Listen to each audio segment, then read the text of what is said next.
નમસ્કાર, હું છું ડોક્ટર વિશાલ મકવાણા. સ્વાગત છે આજના વિડીયોની અંદર. અગાઉના જે વિડીયો છે એની અંદર આપણે પાચન તંત્ર અને એના પછીનો જે વિડીયો છે એની અંદર આહારના ઘટકો કયા કયા છે એની આપણે માહિતી મેળવી છે. એની અંદર ડીપ જે પ્રશ્નો પૂછ્યા છે એવા એવા ઘટકોની ડીપ માહિતી પણ આપણે મેળવેલી છે. આજે એની અંદર આગળ કેટલીક એવી પ્રોસેસ છે કે જેને આપણે આપણા જે ફિઝિકલ એજ્યુકેશનની અંદર ભણવી ખૂબ જ અગત્યની બની રહે છે, એને શીખવી ખૂબ જ અગત્યની બની રહે છે. મેટાબોલિઝમ જે ક્રિયા છે એની આપણે પ્રોસેસ આખી જોઈશું. જોઈએ આજના વિડીયોની અંદર આપણે અગાઉ જે છે એ પાચન તંત્રની શરૂઆત કરેલી હતી અને લાળ ગ્રંથિઓ છે એને પણ આપણે જોઈ હતી. જઠર રસ છે એની પણ જોઈ, પિત્ત શેની અંદર બને છે એની પણ ચર્ચા કરેલી, સ્વાદુપિંડની ચર્ચા કરેલી, એની અંદર કયા કયા જ્યુસ છે એ આવતા હતા એની ચર્ચા કરેલી. ત્યારબાદ આહારના ઘટકો, ચરબી, વિટામિન્સ, પ્રોટીન એની પણ આપણે ચર્ચા કરેલી. દરેક વિટામિન છે એની ખનિજ, ક્ષાર, પાણીના જે કાર્ય શું છે એની પણ ચર્ચા કરેલી. અહીંયા આપણે પહોંચ્યા છીએ કે કેલરી એટલે શું. કેલરી એટલે શું? આપણા શરીરમાં ઉર્જાનો એકમ તરીકે કેલરીનો ઉપયોગ થાય છે. એનો વપરાશ શું છે એટલે એનો ઉપયોગ થાય છે. તો કેલરી એટલે શું છે? તો કે કેલરી એક ગ્રામ પાણીના તાપમાનને 1 સેન્ટીગ્રેડ વધારવામાં વપરાતી ઉર્જા. 1 ગ્રામ પાણી લઈએ આપણે એક વાટકીની અંદર, એનું તાપમાન પહેલા માપી લઈએ, પછી એને ગરમ કરીએ. ગરમ કરવાથી 1 સેન્ટીગ્રેડ જે એનું તાપમાન છે એ વધારો થાય અને એટલામાં જેટલી ઉર્જા વપરાય છે એને કેલરી કહેવામાં આવે છે. શું કહેવામાં આવે છે? જેટલી ઉર્જા વપરાય છે એ ઉર્જાને કેલરી કહેવામાં આવે છે. તેને 1 કિલો કેલરી તરીકે ઓળખાય છે. કોને? તો કે 1 ગ્રામ પાણીમાં જેટલી તાપમાન 1 કિલો કેલરી એની ઉર્જા એને કહેવાય છે કે 1 સેન્ટીગ્રેડ તાપમાનથી એનો વધારો થયો છે તો એટલી ઉર્જાને શું કહેવાય છે? 1 કિલો કેલરી કહેવાય છે. તો કાર્બોહાઈડ્રેટ છે એની અંદર કેટલા? 4.1 કિલો કેલરી પ્રતિ ગ્રામ. 1 ગ્રામ કાર્બોહાઈડ્રેટ હોય તો એની અંદરથી 4.1 કિલો કેલરી આપણને મળે છે. કેટલી મળે છે? 4.1 કિલો કેલરી આપણને મળે છે. એવી જ રીતે પ્રોટીનની અંદર પણ 4.1 કિલો કેલરી પ્રતિ ગ્રામની અંદર મળે છે. ચરબીની અંદર સૌથી વધારે 9.1 કિલો કેલરી પ્રતિ ગ્રામ. 1 ગ્રામ ચરબીની અંદર 9.1 કિલો કેલરી રહેલી હોય છે. 1 ગ્રામ પ્રોટીનની અંદર 4.1 કિલો કેલરી રહેલી હોય છે. 1 ગ્રામ કાર્બોહાઈડ્રેટમાં પણ 4.1 કિલો કેલરી રહેલી હોય છે. આ આંકડો છે એને પણ યાદ રાખી લેવું, એમાંથી પણ પ્રશ્ન પૂછાઈ શકે છે. ચાલો હવે આવે છે જે મેન છે એ મેટાબોલિઝમ પ્રોસેસ. શું છે મેટાબોલિઝમ? જેને ચયાપચય કહેવાય છે. શું કહેવાય છે? ગુજરાતીની અંદર ચયાપચય કહેવાય છે. મેટાબોલિઝમ એટલે સજીવના શરીરમાં થતી તમામ રાસાયણિક પ્રતિક્રિયાઓનો સમૂહ. જે આપણા શરીરની અંદર રાસાયણિક પ્રક્રિયાઓ થાય છે એને મેટાબોલિઝમ પ્રોસેસ કહી શકાય છે. આ પ્રતિક્રિયાઓ જીવન ટકાવી રાખવા માટે ઉપયોગી છે. શેના માટે? આપણું જીવન છે એને ટકાવી રાખવા માટે આ દરેક રાસાયણિક પ્રક્રિયા છે, દરેક રાસાયણિક પ્રોસેસ છે એ ખૂબ જ જરૂરી છે. આપણા વિકાસ માટે જરૂરી છે, પ્રજનન માટે જરૂરી છે, પર્યાવરણને અનુકૂળ થવા માટે પણ આ જે દરેક કેમિકલ પ્રોસેસ છે એ આપણા જરૂરી છે. તો મેટાબોલિઝમના મુખ્ય 2 પ્રકાર છે. કેટલા પ્રકાર છે? 2 પ્રકાર છે. મેટાબોલિઝમ જે પ્રક્રિયા થાય છે એના 2 પ્રકાર છે. એક છે એનાબોલિઝમ પ્રોસેસ અને બીજી છે કેટાબોલિઝમ પ્રોસેસ. એનાબોલિઝમ અને કેટાબોલિઝમ 2 પ્રકાર છે. એનાબોલિઝમ અને કેટાબોલિઝમ. શેના? મેટાબોલિઝમ પ્રોસેસ છે એના પ્રકાર છે. જોઈએ એનાબોલિઝમ શું છે અને મેટાબોલિઝમ શું છે. આની અંદરથી તમને સ્પષ્ટ ખ્યાલ આવશે કે એનાબોલિઝમ શું છે. આ એનાબોલિઝમ રિએક્શન થાય છે અને આ કેટાબોલિઝમ રિએક્શન થાય છે. તો આ એનાબોલિઝમ જે પ્રોસેસ છે એ એના એટલે શું થાય? એનાનો અર્થ શું થાય છે? એના એટલે જોડાણ થાય છે. શું થાય છે? જોડાણ. એટલે કોઈ અણુ છે એ જોડાય છે અને એના દ્વારા ઉર્જા ઉત્પન્ન થાય છે. કેટલાક અણુઓ છે એ જોડાણ થવાથી ઉર્જા ઉત્પન્ન થાય છે તો એ પ્રોસેસને એનાબોલિક રિએક્શન કહેવાય છે. જો આની અંદર તમે જોઈ શકો છો છૂટાછવાયા અણુઓ કેટલાક આપેલા છે અને જે એની અને એટીપી પણ અલગ છે. એટીપી અને અણુ જે છે એ જોડાણ થાય છે તો આ આખું જોડાણ થઈ ગયેલું હોય એ તમને અહીંયા ડાયાગ્રામની અંદર દેખાય છે. તો આ જોડાણ થાય છે એટલે શું? એનર્જી એનર્જી છે એ પ્રોડ્યુસ થાય છે. તો આ પ્રોસેસને એનાબોલિઝમ કહેવાય છે. એ રીતે કેટાબોલિઝમ છે. કેટા એટલે તૂટવું અથવા તો જુદા થવું એ પણ કહી શકાય. તો આ જે છે એ જોડાયેલા અણુઓ હોય છે એમાંથી અણુઓ છૂટા પડે છે, એટીપી છૂટું પડે છે, આ અણુઓ પણ છૂટા પડે છે, છૂટા થતા હોય છે. એ પ્રોસેસને આખી કેટાબોલિઝમ કહેવાય છે. કેટાબોલિઝમ એટલે કોઈ પણ અણુ છે એ વિખંડન પામે છે, છૂટા પામે છે અને એમાંથી ઉર્જા ઉત્પન્ન થાય છે. એ પ્રોસેસને કહેવાય છે કેટાબોલિઝમ રિએક્શન અથવા તો કેટાબોલિઝમ પ્રોસેસ કહેવાય છે. એનાબોલિઝમ એટલે કોઈક એવા અણુ છે કે જે જોડાણ થવાથી એનર્જી ઉત્પન્ન થાય છે, જોડાણ થવાથી ઉર્જા ઉત્પન્ન થાય છે. તો એ પ્રોસેસને એનાબોલિઝમ પ્રોસેસ કહેવાય છે. આપણે સિમ્પલ રીતે સમજીએ તો આપણે સ્લાઇડિંગ ફિલામેન્ટ થિયરીની અંદર આપણે જોયું હતું કે કેલ્શિયમ આયન જે છે આ એટીપી છે, એટીપી ના અણુ અંદર આપણે માયોફાઇબ્રિલ હતા, માયોસિન જે ફિલામેન્ટ્સ હતા એની અંદર એટીપી રહેલું હતું. આ એટીપી છે, એટીપી એડીનો ટ્રાઇફોસ્ફેટ એટલે આની અંદર 3 અણુ હોય છે. કેટલા અણુ હોય છે? 3 અણુ હોય છે. એમાંથી એક અણુ છૂટું પડે છે, એક ફોસ્ફેટ છૂટું પડે છે. એડીનો ટ્રાઇફોસ્ફેટ, ટ્રાઇ એટલે 3 ફોસ્ફેટ હોય છે, એક ફોસ્ફેટ છૂટું પડે છે અને અહીંયા શું બચે છે? એડીપી બચે છે. એડીપી એટલે એડીનો ડાઇફોસ્ફેટ એટલે આ બંને છૂટા થાય છે, જેના લીધે શું અહીંયા ઉત્પન્ન થાય છે? ઉર્જા ઉત્પન્ન થાય છે. ઉર્જા ઉત્પન્ન થાય છે અને એ ઉર્જા ઉત્પન્ન થવાના કારણે માયોસિન જે ફિલામેન્ટ્સ હતા એના હેડ છે એ એક્ટિન ફિલામેન્ટ્સ એના જે ટ્રોપોનિન ફિલામેન્ટ્સ હતા એની સાથે જોડાણ થતું હતું અને આખી સ્લાઇડિંગ ફિલામેન્ટ થતી હતી. તો આ પ્રોસેસ છે એ કેટાબોલિઝમ પ્રોસેસ કહી શકાય છે. ખ્યાલ આવે છે? પછી જે આ આખું જે ઇલેક્ટ્રિકલ જે આવેગ આવેલો હતો એ આવેગ જ્યારે પાછો જતો રહે છે ત્યારે શું થાય છે? આ ફોસ્ફેટ છે એ ફરીથી આની અંદર જોડાણ થઈ જાય છે અને માયોસિન ફિલામેન્ટ છે એ જુદું પડી જાય છે. તો એ પ્રોસેસ થાય, આ ફોસ્ફેટ આની અંદર જુદું થઈ જાય અને છેલ્લે ફરીથી એટીપી બની જાય છે. એટીપી બની જાય છે. તો એ પ્રોસેસ કઈ થઈ ગઈ? Anabolism process.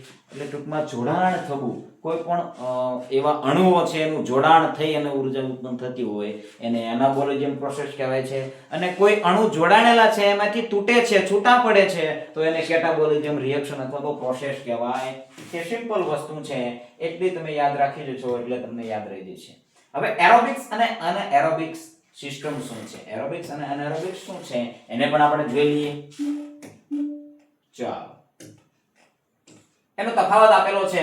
તો અહીંયા જે આપેલું છે કે ઓક્સિજનની જરૂરિયાત, તો એરોબિક્સ ની અંદર શું હોય છે? ઓક્સિજનની હાજરી જરૂરી છે. એરોબિક્સ જે હોય છે એની અંદર ઓક્સિજનની હાજરી એટલે કે ઓક્સિજનની હાજરીથી જ આ એરોબિક પ્રક્રિયા છે એ સંપન્ન થતી હોય છે. એનએરોબિક છે એ ઓક્સિજનની ગેરહાજરીમાં એની પ્રક્રિયા થતી હોય છે. ઉત્પાદિત ઉર્જા જે છે એટીપી શું છે તો કે વધુ પ્રમાણમાં ઉર્જા ઉત્પન્ન થાય છે. લગભગ 38 એટીપી 38 એટીપી છે એને એરોબિક પ્રોસેસની અંદર પ્રક્રિયાની અંદર એટીપી ઉત્પન્ન થાય છે.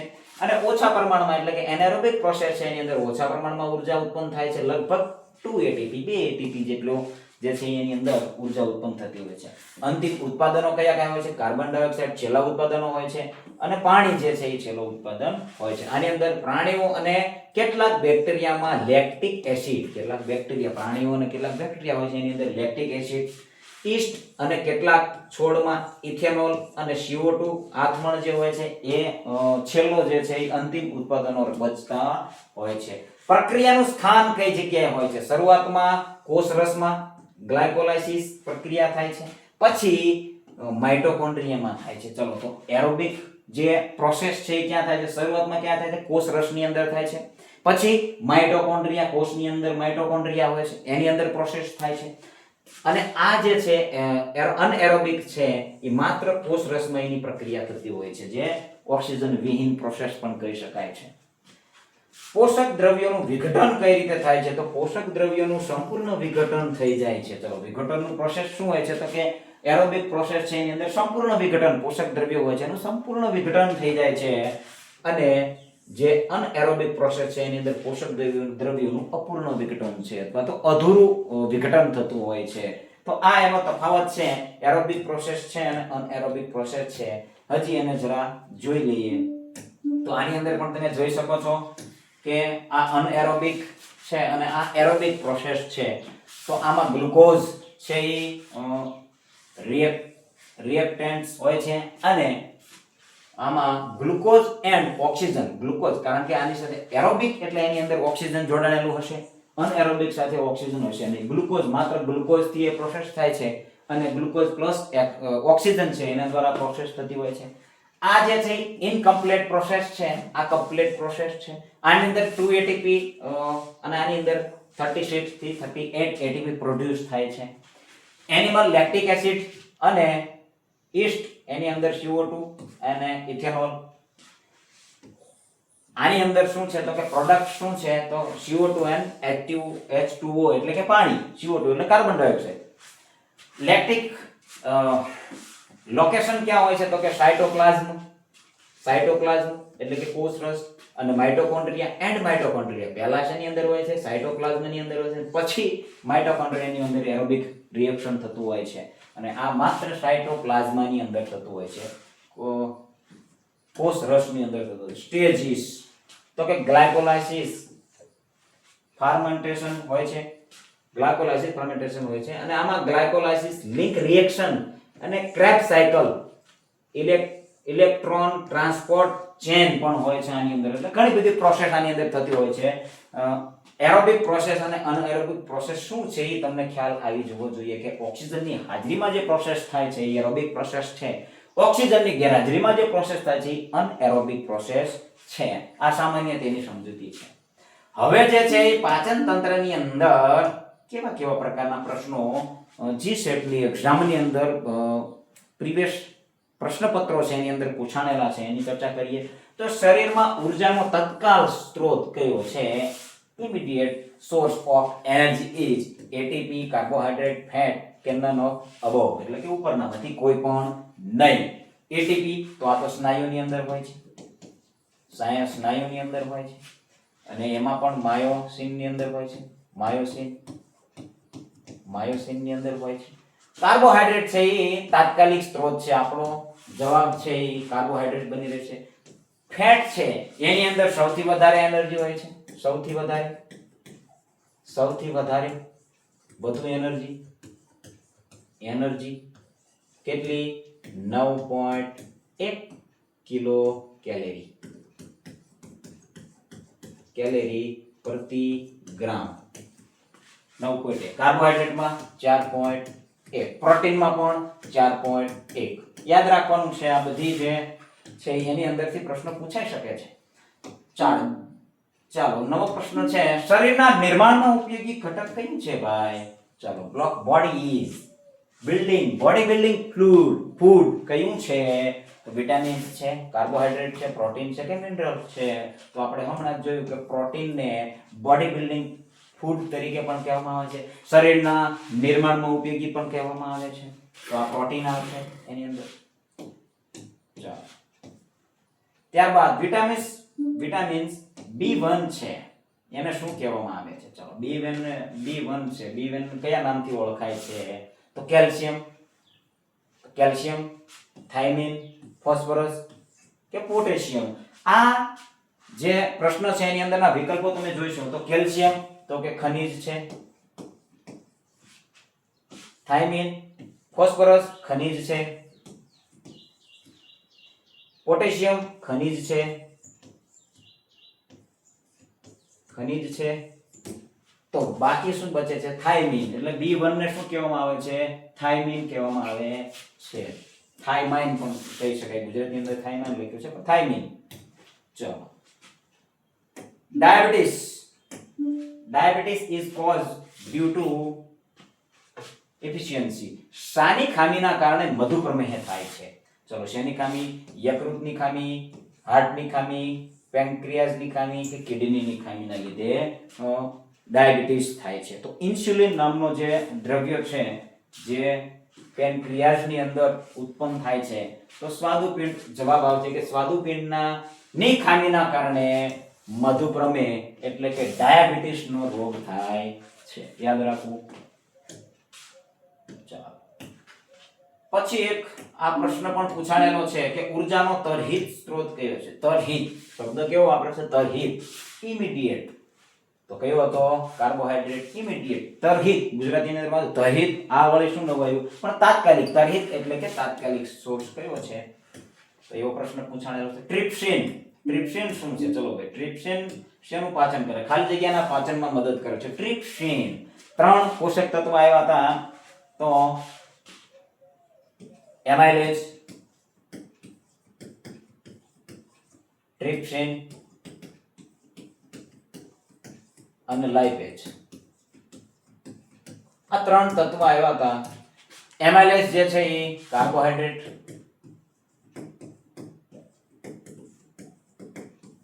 કાર્બોહાઈડ્રેટનું પાચન કરે છે. ટ્રિપ્સિન જે છે એ પ્રોટીનનું પાચન કરે છે.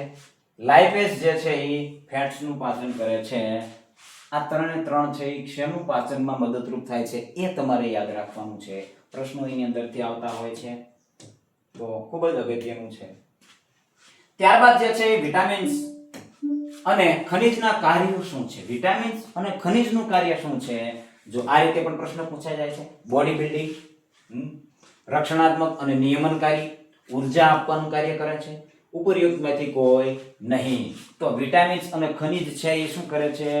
રક્ષણાત્મક અને નિયમનકારી કાર્ય કરે છે. નિયમન કરવાનું કાર્ય કરે છે. વિટામિન છે અને ખનિજ છે એ રક્ષણાત્મકનું કાર્ય કરે છે. તો પ્રોટેક્ટિવ એન્ડ રેગ્યુલેટિંગ આવશે આની અંદર. તો યાદ રાખો. બોડી બિલ્ડિંગ કોણ? તો કે પ્રોટીન. પ્રોટીન. એનર્જી ગિવિંગ તો કાર્બોહાઈડ્રેટ એન્ડ ફેટ્સ એનર્જી આપે છે. ટ્રિપ્સિન ખાલી જગ્યાના પાચનમાં મદદરૂપ થાય છે. એ આવી ગયું છે પ્રોટીન. પ્રોટીનની અંદર કયું પોષક તત્વ શરીરમાં સૌથી વધુ વિપુલ પ્રમાણમાં હોય છે? ચાલો આયુ કયું પ્રોટીન સૌથી વધારે વિપુલ પ્રમાણમાં હોય છે? સૌથી વધારે હોય છે કાર્બોહાઈડ્રેટ 4.1 પ્રતિ ગ્રામ હોય છે ને. પ્રોટીન છે એ 4.1 એ પણ હોય છે પ્રતિ ગ્રામની અંદર. કિલો કેલરી હોય છે. ફેટની અંદર 9.1 હોય છે પ્રતિ ગ્રામની અંદર. ચાલો, પરંતુ આની અંદર પ્રશ્ન શું પૂછાણો છે? કયું પોષક તત્વ શરીરમાં સૌથી વધારે વિપુલ માત્રામાં રહેલું હોય છે? આ શું થયું? કેલેરી થઈ. દરેક પોષક તત્વની અંદર કેટલી કેલેરી હોય છે? તો એ કેલેરીની દ્રષ્ટિએ કોણ આવશે? ફેટ આવશે. પરંતુ આપણા શરીરની અંદર સૌથી વધારે કયું પોષક તત્વ રહેલું છે? કાર્બોહાઈડ્રેટ છે, પ્રોટીન છે, ફેટ છે કે વિટામિન છે? એની અંદર શું આવશે? પ્રોટીન આવશે. પ્રોટીન આપણા શરીર નિર્માણમાં એ કાર્ય કરે છે. પ્રોટીન સૌથી વધારે જે પોષક તત્વ રહેલું છે એ પ્રોટીન છે. અને ત્રણેય જે મેન તત્વો છે એનર્જીના, એની અંદર સૌથી વધારે એનર્જી એટલે કે કેલરી શેમાંથી મળે છે? ફેટમાંથી મળે છે. આ રીતે યાદ રાખવું ખૂબ જ અગત્યનું છે. પ્રોટીન છે એ જવાબ આવી જશે. નીચેના મેળવો. ચલો ભાઈ, જોડકા આવ્યા છે. ચાલો, જોડકા આવ્યા છે તો આની અંદર વિટામિન્સ ના નામ આવેલા છે. વિટામિન B6 શું કહેવાય છે? B12 છે, વિટામિન C છે અને વિટામિન D છે. ચાલો, તો વિટામિન C છે એક હાવ સહેલું છે કારણ કે એસિડ છે, ખાટો પદાર્થ છે, એસ્કોર્બિક એસિડ છે. તો 3 ની સામે A આવે છે. આમાં જોઈ લો 3 છે તો 3 ની સામે A શેમાં આવે છે? ચલો, આ 2 માં આવે છે એટલે આ 2 નીકળી ગયા છે. 2 ઓપ્શન આપણી પાસે વધ્યા છે. એક ઓપ્શનને મિલાવતા. ચાલો, વિટામિન B6 છે અને વિટામિન B12 છે. B12 છે ને હમણાં આપણે જોયું કે સાયનોકોબાલામિન કહેવાય છે. તો ચલો, 2 ની અંદર D આવે છે. 2 આ 2 છે. હવે આ 2 વધ્યા છે. એની અંદર D આવે છે તો આની અંદર D આવે છે. આની અંદર તો આ પણ રદ થઈ જશે. આ આપણો જવાબ બની જશે. B6 છે એને કહેવાય છે પાયરોડિક્સિન કહેવાય છે. પાયરોડિક્સિન. અને વિટામિન D છે એનિમલ ફેટ્સ માંથી પણ મળે છે. એનિમલ ફેટ માંથી મળે છે. આપણે જોયું હતું કે માછલીનું મીટ છે એ ફેટી મીટ છે એની અંદરથી મળે છે. એટલે આપણો ઓપ્શન D છે, C છે એ આપણો જવાબ બની રહે છે. તો ખૂબ જ અગત્યનું છે. જોડકા જ્યારે પણ જોડો, જે ઓપ્શન આવડતો હોય એને પહેલા ટીક જોઈ લેવો અને અંદર ઓપ્શનની અંદર જોઈ લેવું કે કેટલા ઓપ્શન નીકળી જશે. આપણે એક ઓપ્શન જોયો અને 2 ઓપ્શન છે એ નીકળી ગયા એટલે આપણી પાસે 50% પ્રશ્ન છે એ સોલ્વ થઈ ગયો હતો. તો આજના વિડીયોની અંદર આટલું. પાચન તંત્રની અંદર જે પ્રશ્નો પૂછાણા છે, તત્વોને લગતા હજી પ્રશ્નો નથી પૂછાણા, પરંતુ પૂછાવાની સંભાવના તો રહેલી જ છે કે કયો આંતરડાના ભાગ છે એ આપણે યાદ રાખવાના છે. નાના આંતરડાના ભાગ છે, મોટા આંતરડાના ભાગ છે. નાનું આંતરડું છે એ જઠર સાથે કયા ભાગ, જેનું નામ શું છે, જોડાયેલું છે, એનું નામ શું છે. મોટા આંતરડા સાથે નાનું આંતરડું જોડાયેલું છે, એનું નામ શું છે, ઇલિયમ છે. અને જઠર સાથે જોડાયેલું છે, ડોડિનમ છે. વચ્ચેનો ભાગ શું કહેવાય છે, એને કહેવાય છે જેજુનમ કહેવાય છે. આ ખૂબ જ અગત્યની માહિતી છે, આપણે અગાઉના વિડીયોની અંદર ચર્ચા કરેલી છે, એ પણ તમારે યાદ રાખવાની છે. તો આજના વિડીયોની અંદર આટલું જ. વિડીયો ગમ્યો હોય તો લાઈક કરી દેજો. ચેનલને સબસ્ક્રાઇબ કરવાની હજી બાકી હોય તો એ પણ કરી દેજો. અને આ વિડીયો છે એ શારીરિક શિક્ષણની એક્ઝામ આપવાવાળા જે પણ કેન્ડિડેટ છે એને સુધી પહોંચાડજો, એને ફાયદાકારક થશે. તો આજના વિડીયોની અંદર આટલું જ. જય હિન્દ, જય ભારત, ધન્યવાદ.